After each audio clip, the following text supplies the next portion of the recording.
ఎంతో చరిత్ర విశిష్టత కలిగిన ఆలయాల్లో శ్రీ కాద్రి లక్ష్మీ నరసింహస్వామి క్షేత్రం కూడా ఒకటి. అనంతపురం జిల్లా కదిరి పట్టణంలో వెలిసిన ఈ ఆలయానికి ఒక చరిత్ర ఉంది. శ్రీ లక్ష్మీ నరసింహస్వామి హిరణ్యకశిపుడిని వధించిన తర్వాత ఆగ్రహంతో స్వామి అలానే సంచరించడం చూసిన దేవాది దేవతలు ప్రహ్లాదుని స్వామిని శాంతపరచడం నీ వల్లే అవుతుందని చెప్తారు. అప్పుడు ప్రహ్లాదుడు ఈ కాదిరి ప్రదేశంలో స్వామిని శాంతపరచడం కోసం ప్రార్థనలు చేశాడు. అందుకు నిదర్శనంగా ఇక్కడ స్వామివారి ప్రహ్లాదుని సమేతంగా ఉంటారు.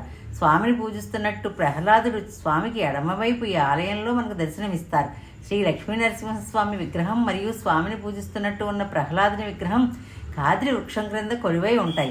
10వ శతాబ్దంలో పట్నం పాలగాడు అయిన రంగనాయకుల స్వామి వారి ఆదేశం మేరకు ఇక్కడ ఆలయం నిర్మించినట్టు చరిత్ర చెబుతోంది. ఈ క్షేత్రంలో మూల విరాట్కు అభిషేకం చేసిన తర్వాత విగ్రహం నాభి నుంచి వచ్చే స్వేదాన్నే భక్తులు తీర్థంగా స్వీకరిస్తారు. అయితే ఆ స్వేదం ఎలా వస్తున్నదనేది నేటికీ ఎవరూ చెప్పలేని పరిస్థితి. నేటికీ స్వామివారు ఇక్కడ నిజరూపంలో ఉన్నారని